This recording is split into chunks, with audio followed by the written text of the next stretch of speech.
আমাদের সবজির মধ্যে লাউ অন্যতম। বর্তমানে বাজারে লাউয়ের দাম বেশ একটু চড়া। লাউয়ের উৎপাদন বাড়াতে পারলে কৃষক লাভবান হবে, পাশাপাশি ক্রেতারাও কম দামে লাউ কিনতে পারবে। লাউ গাছে প্রচুর ফল ধরে, কিন্তু লাউ ধরে খুব কম। কৌশল জানা থাকলে অধিকাংশ ফুল থেকেই লাউ ধরানো সম্ভব। আসসালামু আলাইকুম। দূরের ও কাছের সবাইকে প্রীতীয় শুভেচ্ছা জানিয়ে শুরু করছি। আজকে লাউ চাষ যারা করছেন বা লাউ চাষ করবেন ভাবছেন, তারা কিভাবে লাউয়ের ফলন বৃদ্ধি করবেন সেই সম্বন্ধে বিস্তারিত আলোচনা।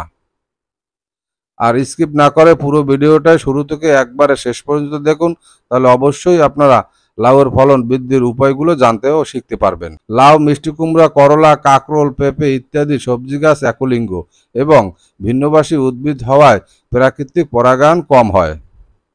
অর্থাৎ এসব গাছে পুরুষ ও স্ত্রী ফুল পৃথক হয়, পুরুষ ও স্ত্রী গাছও পৃথক হয়।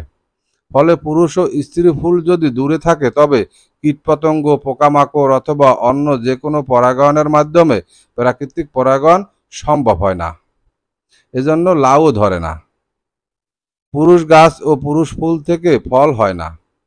লাউয়ের পুরুষ গাছ ও স্ত্রী গাছ পৃথক হওয়ায় কৃত্রিমভাবে পুরুষ ফুল এনে স্ত্রী ফুলের সঙ্গে মিলন ঘটাতে হয়।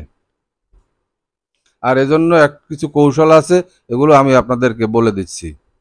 প্রতিদিন ভোরবেলায় সদ্য ফোটা পুরুষ ফুল ছিঁড়ে পুংরেণু সমৃদ্ধ পুংকেশর রেখে পাপড়িগুলো ছিঁড়ে ফেলতে হয়। এরপর পুংরেণু স্ত্রী ফুলের গর্ভমুণ্ডে হালকাভাবে সামান্য একটু ঘষে দিতে হয়। এতে স্ত্রী ফুল নিষিক্ত হয়ে ফল ধরে। একটি পুরুষ ফুলের পুংকেশর দিয়ে 6 থেকে 7টি স্ত্রী ফুলের গর্ভমুণ্ডে পরাগায়ন করা যায়। তবে গাছে যদি পর্যাপ্ত পরিমাণে ফুল থাকে, তাহলে একটি ফুল থেকে একটি স্ত্রী ফুল পরাগায়ন করবেন।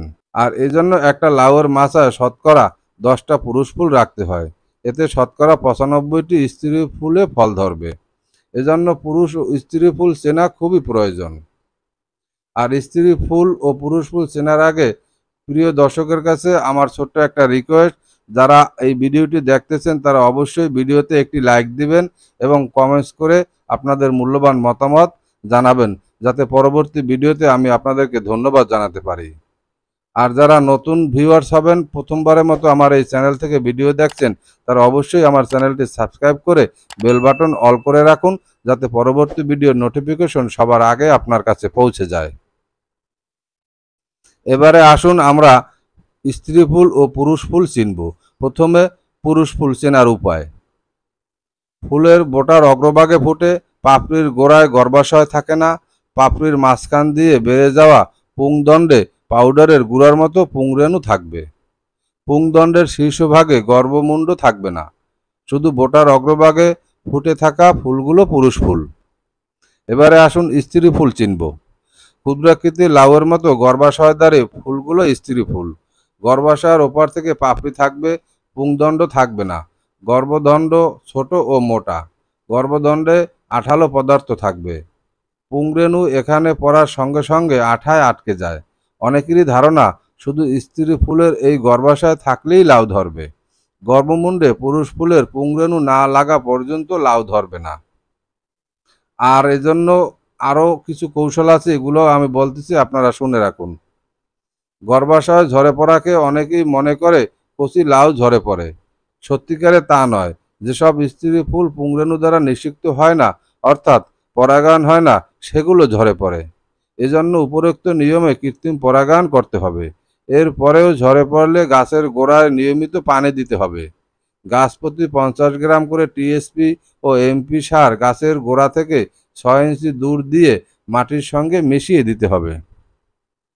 কচি লাউ পচে যাওয়ার কারণ হচ্ছে ফ্রুট ফ্লাই পোকা কচি লাউয়ে ক্ষত সৃষ্টি করে। এই ক্ষতে ব্যাকটেরিয়া আক্রমণ করে লাউ পচিয়ে ফেলে। এই পোকা হাত দ্বারাও মারা যায়। ছাইও ছিটানো যেতে পারে, অথবা ডায়াজোনিয়াম ডায়ামিক্রন ছিটাতে পারেন। লাউ গাছ খুব বড় হয় কিন্তু ফুল কম ধরে, এজন্য জৈব সার কম দিতে হবে। টিএসপি ও এমপি সার সম্পূর্ণ মাত্রায় দিতে হবে। এছাড়াও গ্রোথ হরমোন স্প্রে করতে পারেন। ফুলের মধ্যে পিঁপড়ে আক্রমণ করলে ছাই অথবা সেভিনও ছিটাতে পারেন।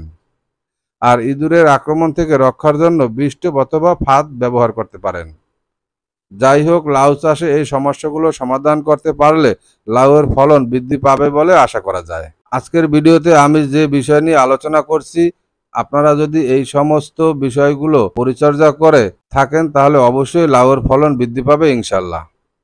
মাটিতেই সৃষ্টি মাটিতেই শেষ, এই স্লোগানকে সামনে রেখে আজকের মতো বিদায় নিচ্ছি। দেখা হবে অন্য কোনো ভিডিওতে, কথা হবে অন্য কোনো বিষয় নিয়ে। সে পর্যন্ত সবাই ভালো থাকেন, সুস্থ থাকেন, আর কৃষি কথা চিত্র চ্যানেলটি সাবস্ক্রাইব করে এই চ্যানেলের সাথেই থাকুন। আল্লাহ হাফেজ।